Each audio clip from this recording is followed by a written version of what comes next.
And welcome back to the Midday Show. I am Jeff Everett. He is Mark Messina. From some local news, some national news. Then we're going to get to some Quizzo, and then we're going to have some fun wrapping up the Emmys as well.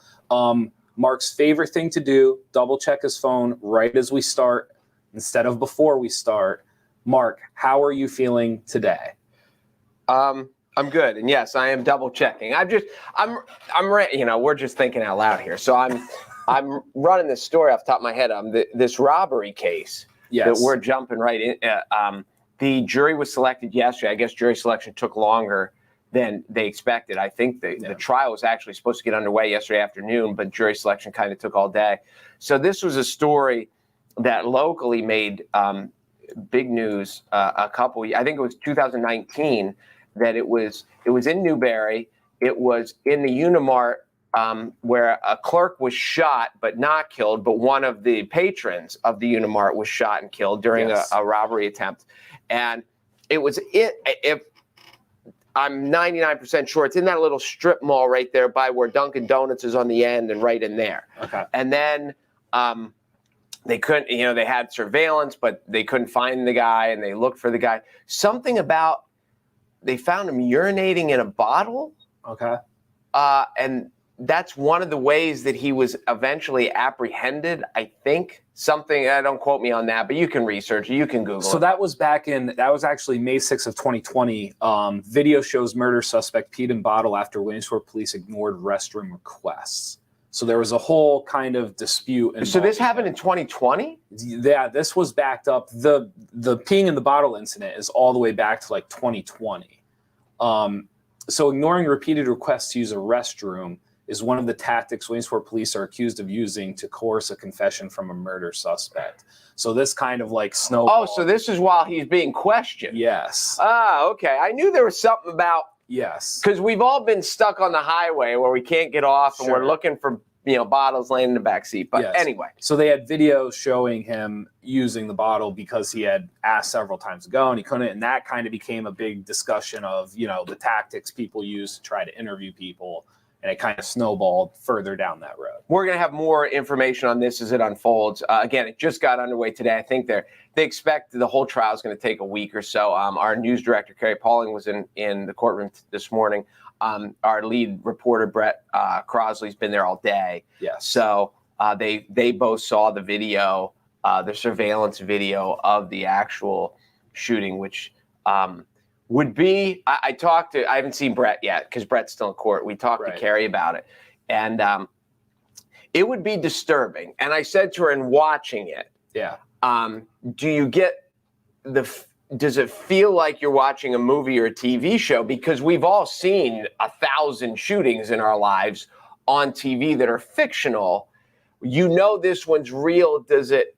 And she said, what made it really different, yes, in just looking at it, it looks like something we see on TV. But the emotions from the people, there's people crying in the courtroom. Yeah. So the emotion of the room, it brings the heaviness to it, and you realize that this isn't just something. So it's do you remember last year when there was the snow incident? The people got in the fight, they were shoveling snow. Yes. And the people got in the fight, and then the one person came out with a gun and shot him like right there and then walked back into their house. I remembered, like, you brought up the idea of TV and everything else. I remember the part for me that's creepy, and obviously the whole situation was just a nightmare.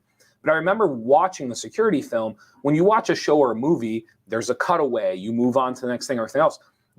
To me, the creepiest thing about the security film is like it happens and it's just there. And so like in a movie, there's a cutaway or you move on. And in life, when on the security film, like it doesn't. Like the body's laying there and it's so. And then you see people crying over the body and wailing. Yes. And so there is a very realness that kind of floods over you when you see those types of things like what Brett and Carrie saw today in that courthouse. So again, the trial just got underway. Jury selection was yesterday. Trial started this morning. We will have more on it. Keep checking NorthcentralPa.com for the updates. Yes. Let's go on to, this has really, I don't want to say, I mean, it's dominated the news circuit. We covered it a little bit here at NorthcentralPa.com. But we just wanted to touch base. We talked about it here on the Midday Show. We did talk about it here on the Midday Show. Officially where we're at now, the search for Brian Laundrie, her boyfriend, I guess you call her an ex-boyfriend. I don't know the exact I terminology don't you know. would use now. Her ex-boyfriend, ex-fiance, they're reserving the search at Carlton Reserve today in Florida. The FBI is saying that it is in fact a manhunt. Like, it is a search. They're not expecting to find him dead. They believe that he is in hiding. Yes. Yep. I would agree with that too. And from what I read about this, and again, this is one of the aspects now with your phone and with Google, you can read like report after report, and sometimes you're telling someone about it, Right. and then you go back and you read a different report because it wasn't the same report that you read the first time. There is this reserve. His parents said he packed a backpack, and he said he was going for a hike in this. It's only like 5 miles from where he lives. Uh-huh. But it's a nature reserve that is, huge. Yeah. So it's probably not a place that he was unfamiliar with.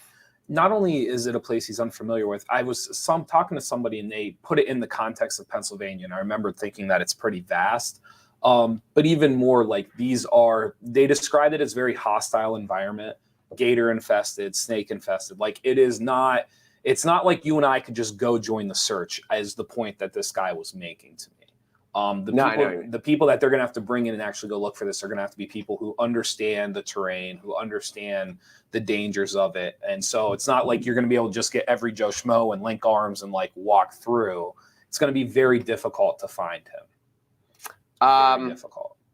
Yes, especially understanding and I'm guessing if he's familiar with it and he went hiking there, that he is more schooled than you and I would be. Oh. The question is, though, while you're sleeping there, what if a gator already got him? Well, the other part of this too is you may not find him because he's not findable. It's very, very tricky situation. The other part of this that turned over the weekend, they found what they believe to be the remains of Gabby. But the part that was very interesting, and I told you, the way they found her was unique. This is a neat story. Yes, I didn't know this until you told me. There was a vlogger who happened to be basically filming her own trip through the national parks. And if you see the still frames or you actually see the video, it almost appears as if they're looking out the side and then the camera's kind of like going back towards the front. And when they're going back towards the front, they catch the back end of a van that's kind of like tucked in next to a tree and kind of towards the wooded area. And in the film, they actually were able to cut it out. They were able to see that it actually was Gabby's van. So they were actually able to cut down the search by like 100 times and just focused on that one little area. It's being said that without that video, without those people recognizing her van, they probably would not have found her. It is fascinating that and what if they're looking at the other side? What if they're just happen to pan. Yep. And in going back and looking through the footage, and here's another. What if they just throw it on the? What if they were just like, hey, we got this chunk, we got this chunk. This is good enough. We don't need any more. Right. Because anyone who's ever edited a film knows that you can sense which. It's just like taking pictures. These are good. These are bad. These I don't like. And what if they never pulled that one up? Yeah. And just the fact that they looked through it. They were filming the right side, the correct side of the road. Yep. It's all just because you're right. If they're like, well, it's got to be close to here because here's where he parked the van. That's what. They were just searching the Grand Tetons or wherever they were at the time. Oh, good Lord. Good luck. Also, too, just the idea of like noticing a white van.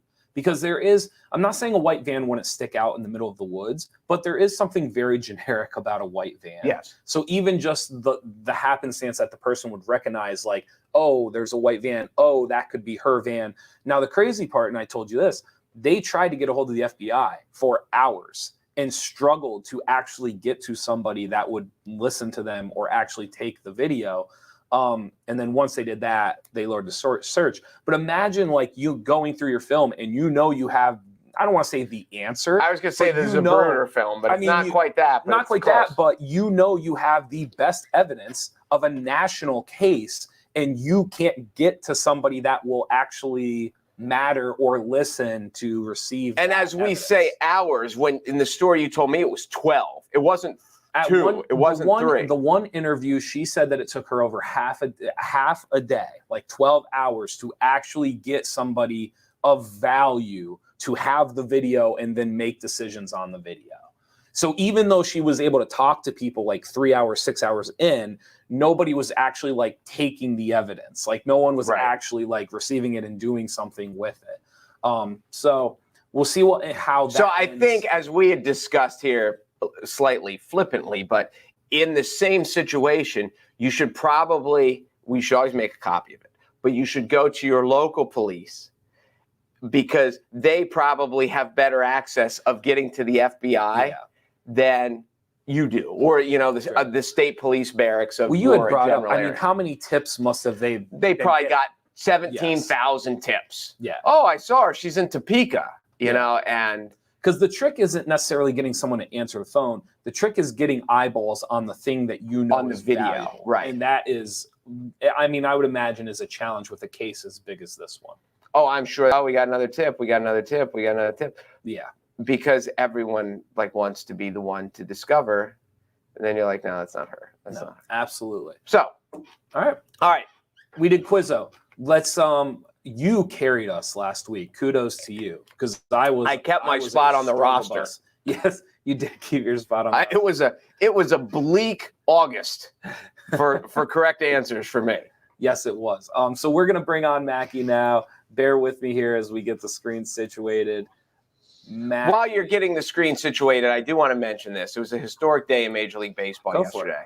Well, number one, John Lester won his 200th game, which that's not like that, but it's a dying breed of pitchers with big win totals. Also, Salvador Perez hit his 46th home run, and no catcher in Major League history had ever hit 46 home runs in a season before. Johnny Bench had the record at 45. Johnny Bench is a name even you know. He was tied with Johnny Bench until yesterday, Salvador Perez. And the rule is he had to play at least 75% of his games as a catcher. So he has DH sometimes, but most of his games catcher. So Salvador Perez made Major League Baseball history yesterday. John, and Major how League are you Baseball's today? been around for a long time. Jeff doesn't like my baseball anecdotes, but John does. I appreciate that. Yeah, that's actually a good trivia question, actually. I'm going to file that one away. Feel that one. Use it next week. There you go. I'm great. How are you guys doing? We're good. We are good. We're back. Yesterday we weren't here. People were, kind of yesterday. We should give an explanation. Life got in the way. That's what happens when you're adults. And so that's why we weren't here. So we apologize to all the people who suffered through their day. We should mention this too, because we joked about this before. And John, you'll love this story. Did you hear the story about the guy who put in like a $25 bet on a 16-team parlay? And if that's the only reason I watched the game last night. Yeah, it's the only reason I watched the game last night. So you knew it. If Detroit had won, he'd have won like $720,000 or something like that. Yeah. And they were winning at halftime. 30 minutes away from $725,000 on a $25 bet. I was sick to my stomach. And you were. I just imagine that guy. Yeah, I know. I couldn't even imagine what that was like. That is the American dream right there. Yeah. So, All right. Anyway. All right. I honestly don't remember how you did last week. I did great. Mark carried us. I think we were 3 out of 5, Something 2.5 out of 5. Mark likes those half answer, Yeah. half. Yeah, it doesn't really fly, but yeah, real Quizzo. But tell Mark that. In my world, it flies. So All right. You guys can have your opinion. This is my dance space. That is your dance space. And in mine, there's half credit. I can't wait to use that on you later. Let's see how many questions you can get half right this week. More than you expect. All right. So here's the first question. Okay. Bill Murray was born on today's date in 1950. Happy birthday, Bill Murray. What 1979 movie gave him his first credited role? I'm pretty sure I know this.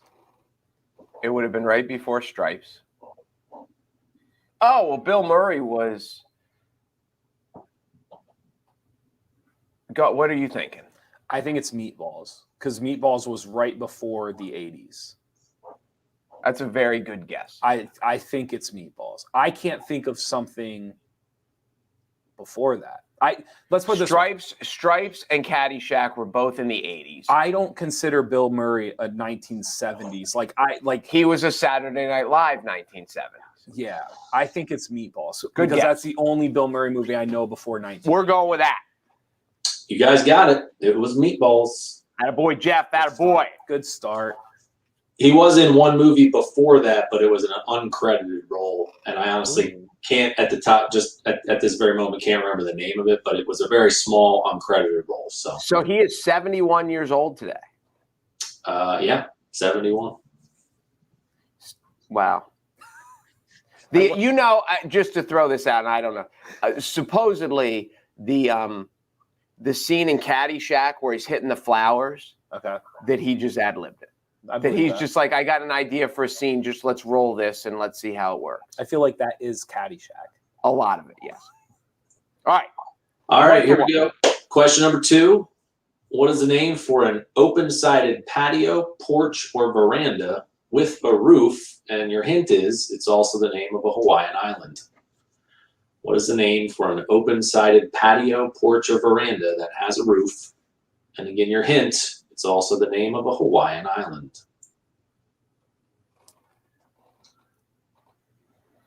The only Hawaiian islands I can think of are Hawaii, Maui, and Oahu. It's not any of those. And it's none of those. Aloha? Aloha's not an No, island. there's okay. My open-sided porch. See, veranda. It's a good thing he put it in there because I would have gone with veranda.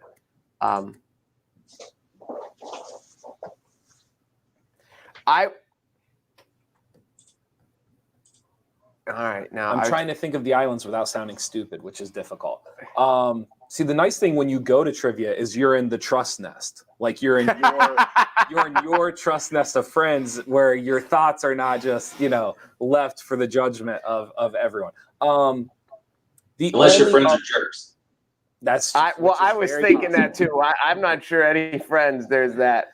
The only other islands, I'm trying to think of the other Hawaiian islands. There is, did you say, is it Oahu? Oahu and Maui. Maui. There is Lana.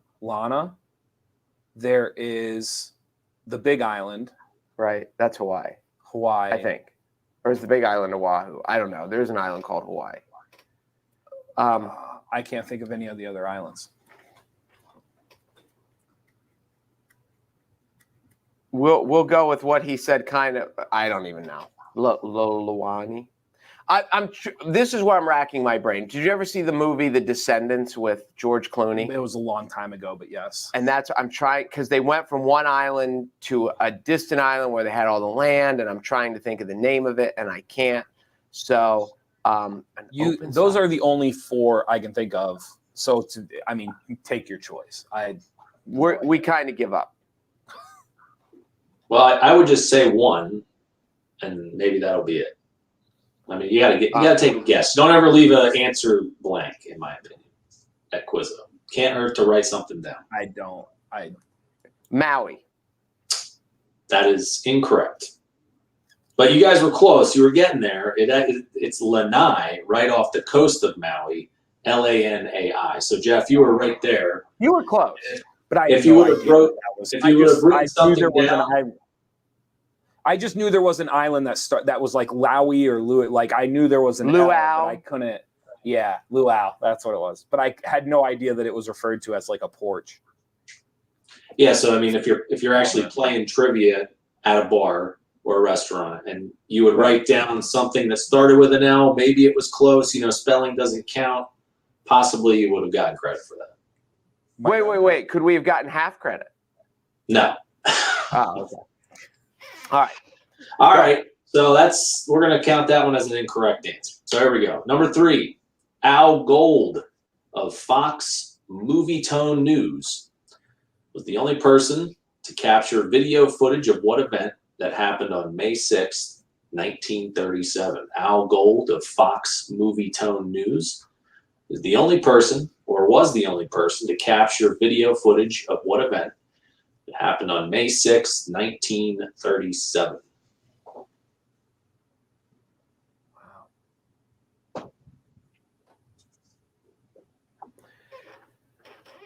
All right, here's my only guess. I do know something historic that happened on May 6th of 1937.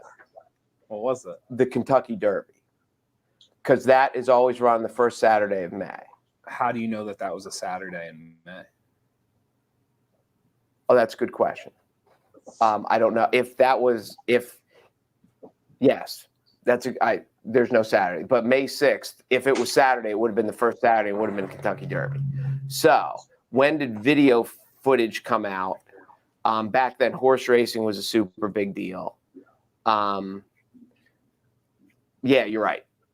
We're in the no. It's a very the good, Kentucky Derby's close, but the Kentucky Saturday may have been the 4th. Was there what other historic events happened in May? The historic. Well, no, it doesn't say historic. Al Gold of News was the only person to capture video footage of what event? Okay, this would have been my guess if you were not here. That doesn't make sense either, though, because the film's named after him. I was going to say, when was the first Bigfoot footage where the guy? Because that was done by a movie. That was people, later. but those people worked in the movie industry, which is why it's always been like in question whether or not. But there's that one. Now that I think about it, that name has the name in the film. Like Zapruder, but not Yes, Zapruder. Right. So it would be like the Gold film, but it wasn't Gold. So now I'm thinking it has to be more famous event than the Kentucky Derby, but I have no other guess. 1937. It's a good guess. I know. You're what? You're 5 years removed from the Great Depression. You're 5 years before. Like World War II had, and who would capture video footage of? There's no the Hindenburg. I'm trying to think of things that would have happened. No, the Hindenburg was before that, wasn't it? Before that, I don't know. That's what I'm asking. I thought the Hindenburg was earlier than that, but I could be wrong. I thought the Hindenburg was like in the teens or 20s. The Hindenburg. I'm trying to think of what else. Yeah, that's such a weird frame. Like 1930s, you kind of like early 1930s, you know what's going on. Early 1940s, you know. I don't know what was happening in 1937. When was like the first Academy Awards? Probably a little before that. I mean, I get where you're going with that. I'm not saying you're wrong. My guess would be is that they would have started before that because now that I'm going with Fox Movie Tone News. Fox Movie Tone News was the only person to capture video footage of what event? I like the Derby, I like the Hindenburg, and I like the Academy Awards. So you tell me. The movie awards is a good one because event, like the event almost implies. And because it's movie tone news. Yeah. We're going to say the first Academy Awards. Okay. All right. You would be incorrect. It was the Hindenburg disaster. We get half credit. No, I'll be fair. We get a third credit. Okay. Third credit. The Hindenburg was in 37. Look at you. I would have thought. I guess I thought it was maybe a little older than that. So did I. Okay. Good. Look at you. Very nice. I thought that this is awful. For whatever reason, I associate the Titanic and the Hindenburg. So I always feel like the Hindenburg is closer to 1912 than probably what it actually is. All right. Once again, I'm contributing lots. Let's go. All right. Here we go. Question 4. We're filling in the blank here. We're looking for one word. Blank at the end of the universe was the title of the second book in the Hitchhiker's Guide to the Galaxy series. Again, we're filling in the blank here, looking for one word. Blank at the end of the universe was the title of the second book in the Hitchhiker's Guide to the Galaxy series. While you're thinking, I'll just throw. Did you ever see Private Parts, the Howard Stern movie? No, I haven't. When you said fill in the blank, the first thing I thought of was blank a doodle doo. Yeah, that's a shame. That's one of the greatest movies ever. You got to watch that. Blank a doodle doo. This is okay. Hitchhiker's Guide. It's very okay. It is. Oh my God. It's 100% a building. I want to say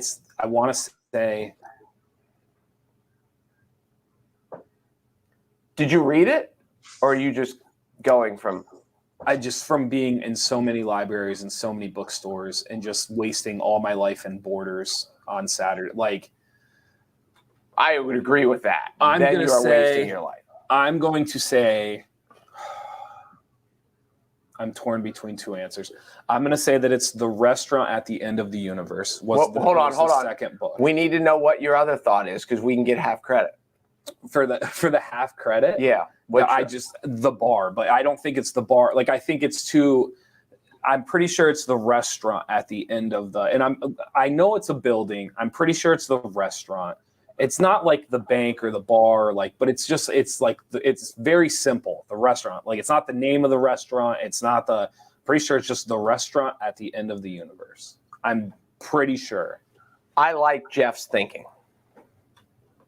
Jeff's thinking is correct. It's the restaurant at the end of the universe. Look at you. You are so much smarter than I thought. My palms were sweaty. I was nervous about getting that one wrong. Well, you didn't. Yeah. Thank you. All right, so that's two. That is two. 2 for 4. You want to, before we do the last one, you want to plug yourself? First of all, it's 2 1/3. I'm here to keep the accurate score. You want to plug yourself here before we finish up? Yeah, that's great. Monday nights, we're at Boom City at 8 o'clock. Tuesdays, the Rusty Rail in Mifflinburg at 6. Bullfrog Brewery at 8:30. Wednesdays, 5:05. That's on Washington Boulevard, 7 o'clock. And then we have the Brickyard and Kimball's, both here in Williamsport. They both start at 9.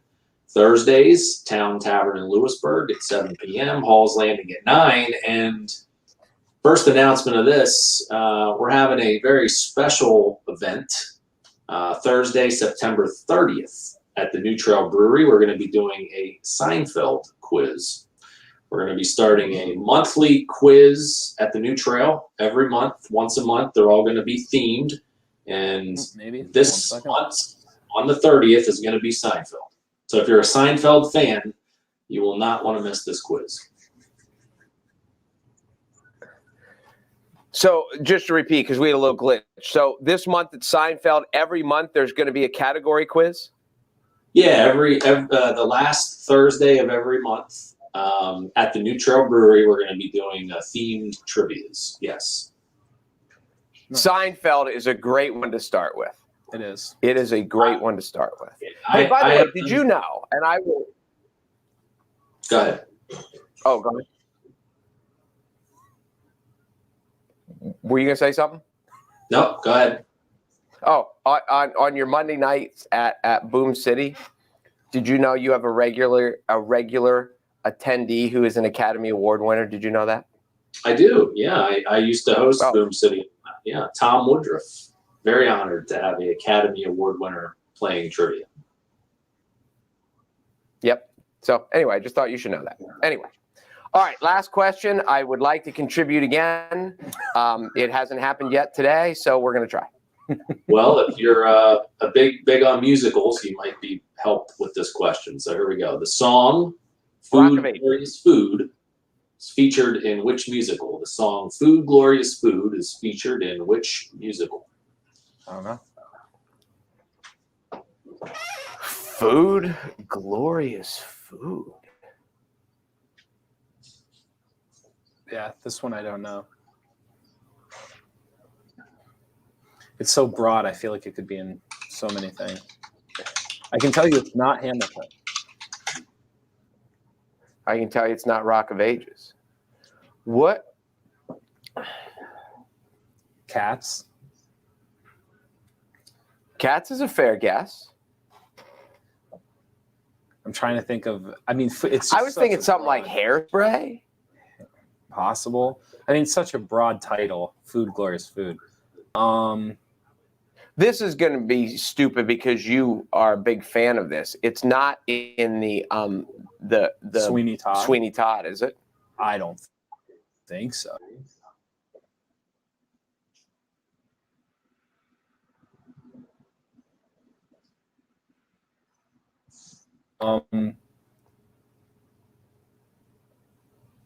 We should. Yeah, I kind of like Cats. I don't think Cats is a terrible guess. You've never seen Cats? I've never seen all of Cats. I've only ever seen like segments of it. Because I've never seen any. No, I've never seen like the full show of it. So I don't. But to me, that just makes the most sense. Yeah, and it has this musical because he wouldn't ask us one that was like an off Broadway. So we will. I would think. And Cats is relatively famous. All right, It's not in the Chicago. I've seen that. That's good. It's not Dreamgirls. I've seen that. It's not in Newsies. I've seen Newsies. Love Newsies. It's not in Newsies. You love? My daughter loves Newsies. Love Newsies. Why? It's We'll so discuss good. that later. Okay. All right. We're going to go with Cats. Well, Jeff is going to go with Cats because he's kind of doing a solo today. Okay. Yeah. Well, that is incorrect. It is not Cats. Have you heard the famous line, "Please, sir, may I have some more"? Oh, it's in Annie. No, it is not an Annie. It's an Oliver. Oliver. Oh. Please, sir, may I have some more? I guess that is from Oliver. That's a British. I always associated that with Annie, which of course I've never seen Annie either. Okay. But I thought it was a Daddy Warbucks. I did not know it was Oliver. No, that was a good question. There's 2 incorrect answers on one question. Does that subtract one of your correct answers? It does. Yeah, it does. Whatever. How about I tell the jokes, huh? Yeah. Let's go with that. All right. Oh, thank you so much, John. Maybe Mark will show up next week. I don't know. John needs to do a better job of asking questions that I know. Yeah. So you can submit those ahead of time. Yeah. You know how, as a coach, you want to run plays that your team can execute? As a quiz master, you want to ask questions that the people know. So, John, next week, try to do better. Okay, I will. Before you go, the 30th, you said at New Trail. Yeah, New Trail Brewery, 30th, 6 o'clock. It's going to be an all Seinfeld-themed quiz. Should be a lot of fun. That would be fun. That would be a lot of fun. And then the other thing, because I know Mark keeps forgetting to tell you, we want you to come in and do one live. Okay. Yeah, we can. We want you to come in one Tuesday and we put you on the couch and we want to do one live at some point. The couch. There's literally the couch. It's between us. Yes. We are divided lengthwise by a leather couch. When people in the office are having a bad day, they horizontal on the couch and Jeff and I talk them through their problems. Ah, yes. Okay. All right. I like this. Yeah, let's get that figured out. All right, we can set that up. Thanks, John. We'll even feed you while you're here, probably. Okay, great. I see you guys are going to be talking about the Emmys. Is that what you're finishing up with? I got to tell you that was maybe one of the most cringe-worthy things I've ever seen in my life. The opening of the Emmys.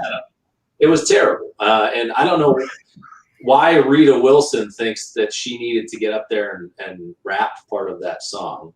And I guess that's where we know the son that the Hanks don't like to talk about. That's where he gets his terrible rapping from, I guess, is his mother. Chet. Do you know Chet Hayes? the Hanks son that nobody mentions? Yeah. I heard somebody's best take on it was it's almost like if you're television won. Like the television is the number one thing in pop culture, arguably. Like it's bigger than movies, it's bigger than music. Like TV has figured out a way to dominate with streaming. And yet the show, it's almost like they're still convincing us we should love TV, but we already love it. So just stop doing all the charades and just let us see people we see on TV. Yeah.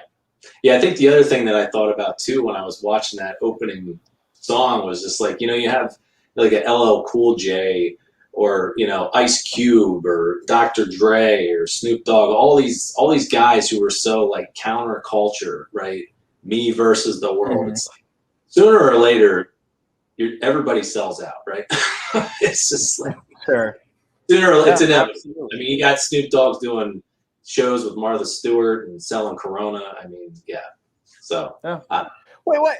Let me ask, because I didn't watch a second of the Emmys because I watched the Ravens Chief game. Why? The word sellout is such a bad. Like I remember when one of the first times it came into my life was when Bob Seger sold his song "Like a Rock" to Chevy trucks. Yeah, and it was just.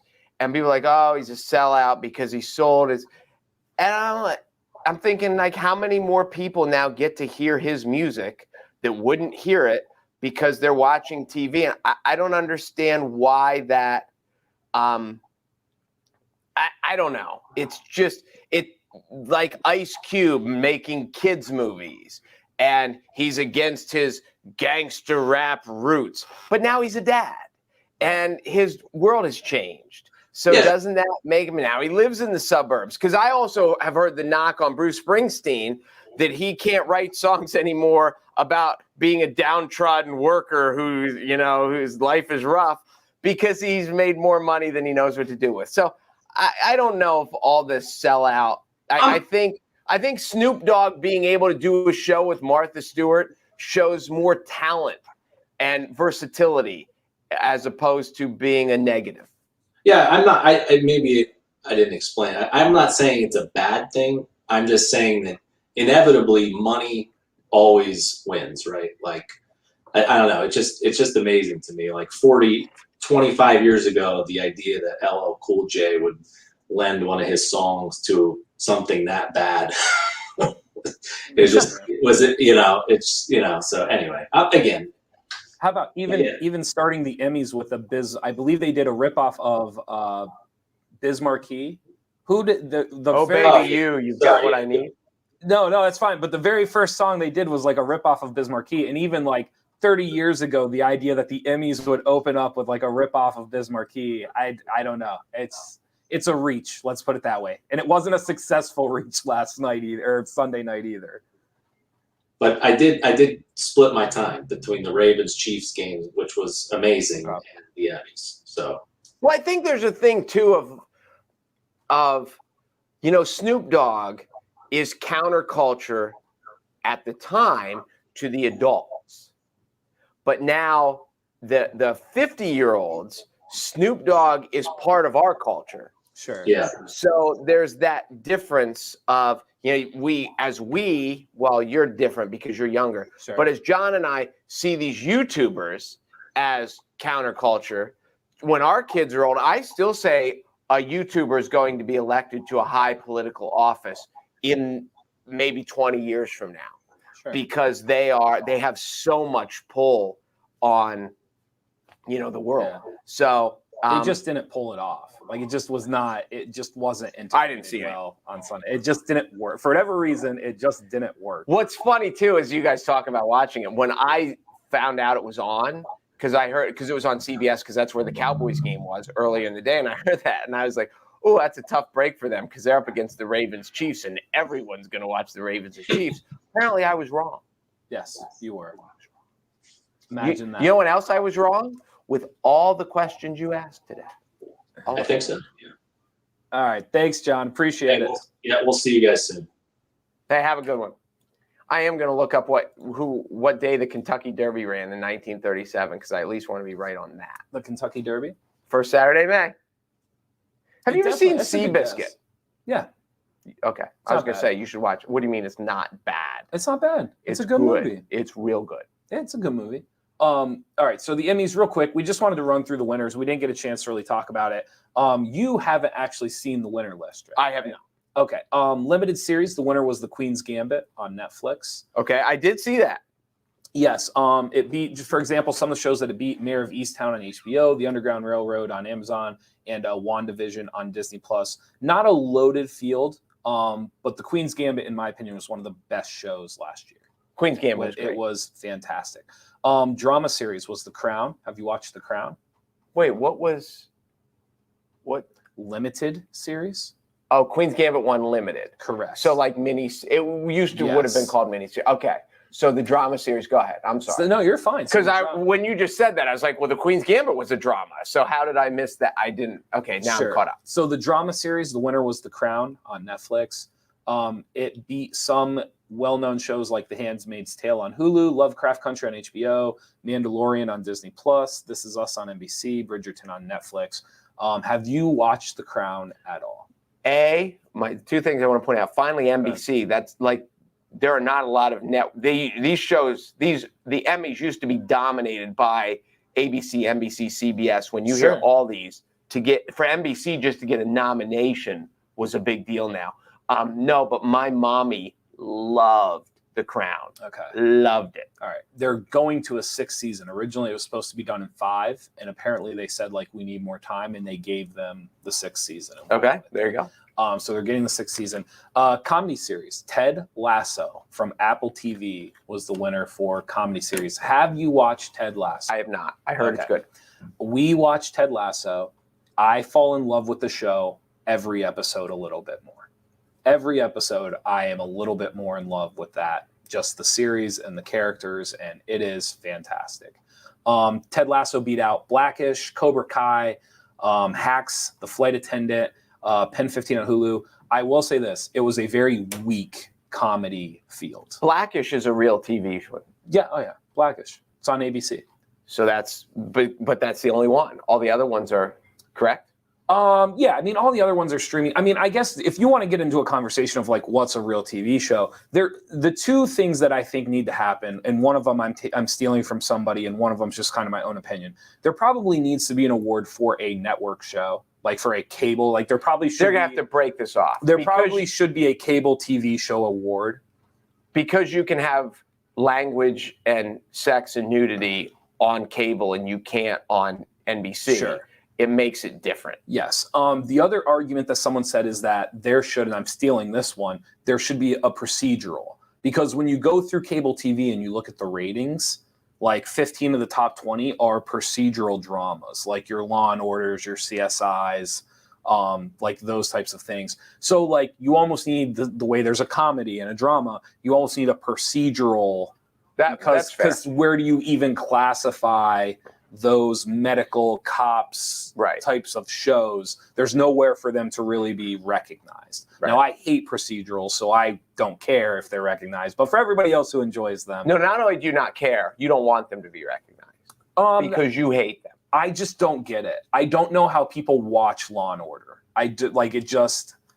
Because they solve the whole crime in an hour. I get it. If the real cops were that good, just think how much better society would be. Cool. Lead actress in the drama, Olivia Colman from The Crown. Not a lot here. I would say Elizabeth Moss from The Handmaid's Tale. Have you watched The Handmaid's Tale at all on Hulu? I'm not a huge Elizabeth Moss fan. She is unbelievable. I saw the first season. She related to Kate Moss? I don't think so. Okay. She was in Mad Men. She is incredible. I watched an episode and a half of Mad Men, didn't get it, and couldn't do anymore. Well, that's your loss. It was so dry. It's not, though. It's so good. Oh, my God. It was slow and dull. So good. You're missing out. Lead actor was also Josh O'Connor from The Crown as well. Really, I mean, The Crown just crushed. Did you watch The Crown? No, I've never seen it. So I might dive into it. I mean, if they're only going to do 6 seasons, I might dive into it and just knock it out now that I can just kind of... I will tell you this now, having not seen a second of it, it can't be that good. The Crown? Yes. I bet you it's pretty good. I bet it's not. Lead actor in a comedy, Jason Sudeikis for Ted Lasso. You need to watch Ted Lasso because he does this thing where he does like analogies before he'll say what the thing is. So like, I'm trying to think of like an example. Like if he wants to say something's really fast, he'll say something like a cat getting his tail chased. He's really fast. Like that's how he talks in like these anecdotal analogies that are just like quick, and it is really, really good. You'll fall in love with him. You think it's funny? It is really funny. Will I fall in love with him more than you have fallen in love with Ryan Reynolds and Ryan Gosling? None of that's never possible. Last one here, lead actress was Kate Winslet for Mayor of Easttown. You didn't see Mayor of Easttown either on HBO. I had a girlfriend from Upper Darby. So this show, which is based in like that area, it's like the Delco region of Pennsylvania. Okay. This show nailed Delaware County. Like it is the way people talk and the way they move and their reactions and the community. And like it is, and Delco's different. Like if you've never been to Delco or if you've never been around Delco, it is a unique community. Kate Winslet deserved this, and that show almost borders on documentary because that's how much they nailed that community and that environment. She will forever be known as the girl in Titanic. Sure. Is way more talented than she will ever get credit for, because she will always be known as the girl just from Titanic. No. Just a lot like Leonardo DiCaprio doesn't get the credit that he deserves, because it was such a high, Hollywood. Yeah. It's hard for those people. It's not hard for them to get jobs and make money, but it's hard for them to ever be critically acclaimed. And I know he win for The Revenant. I think Leo has finally won for The Revenant. But Kate Winslet is very talented too, so it's good for her that she was recognized. Because I think back in the Titanic, wasn't she like the only one in Titanic that didn't get nominated? I think everything got nominated except her. Okay, I'd have to go back and look. I do not remember. Because you were like 5. I did see it in theaters though. Did you really? I did, but it was like 10 months after, because remember, it stayed in for over a year. Oh, right. I saw it in the Wellsboro Theater like 8-10 months after it had been. Did your mom cover your eyes? What's that? Did your mom cover your eyes? She didn't. I think they went and saw it, and then they decided that it was okay for me to see it, and they wanted to see it again. So I think they took me. I'd have to check with her, but I'm pretty sure that's what happened. I mean, I was pretty young, but if you stumble across it, if you're flipping channels, and it is still so good. Yeah, it is so good. Mm-hmm.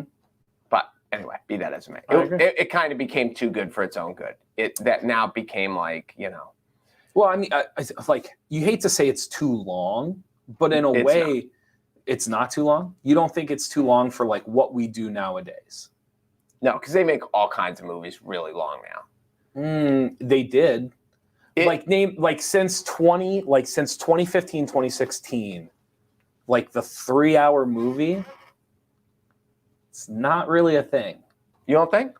I would have to look. When they were going through the Lord of the Rings and the Hobbits, and they did the Marvel stuff, and all this, but like I think since like 2015, like the 3-hour movie doesn't really exist. Like there's not a lot. Because every movie they've made since then has been a superhero movie. But even the superhero movie, the point I'm making to you is even before 2015, the superhero movies, like some of the Avengers and stuff like that, are 3-hour movies. Are they really? Yes. See, I didn't like the Avengers. I thought they were. And now I'm not a comic book superhero movie guy. I loved Iron Man. Loved it. I liked the early Spider-Man with the dude who was in Seabiscuit. Tobey Maguire. Yes, I liked those. Now there have been like 1,100 Spider-Man movies. Okay. Real action cartoon, Tobey Maguire, not Tobey Maguire. It's like every 3 weeks there's a new Spider-Man movie. This is why I love you, because we'll be talking about like the 3-hour movie and whether or not it's a thing anymore. And then we just 10 seconds later, we're talking about whether or not you like Tobey Maguire or not. No, I like Tobey Maguire. No, that's what I thought I made that clear. No, you did. You made it perfectly clear. Anything else before we head out for Tuesday? Yes, the Yankees need a big week. They do. The Phillies need a big week, and they can't be done. John Means finally refound himself last night and shut the Phillies down. But those two are barely on the outside looking in, and they have a chance to get hot. The schedule has kind of softened for them. Yeah. But the Phillies need to beat up on the bad teams and not lose 2-0 to the Orioles. So, and the Yankees have Texas, who's bad. So, big week from those two. Or when we come back next Monday, they might be talking about next year as opposed to the playoffs of this year. All right. We'll be back. So some news tomorrow, Thursday, some pop culture, and then Friday back to the news. Yeah. All right. We'll be back. Thank you guys for watching the Midday Show. I'm Jeff Everett. He is Mark Messina. Thank you to all of our sponsors. And be sure to go to NorthcentralPa.com for all of your local news. And we will have an update somewhere on the day one of the homicide case that is started in Williamsport. I don't know how long Brett's going to be in court. He probably goes all day today. Yeah. But sooner or later we will have an update of that. All right. We'll be back. Again, I'm Jeff Everett. He's Mark Messina. Thanks for watching the Midday Show. Time for lunch.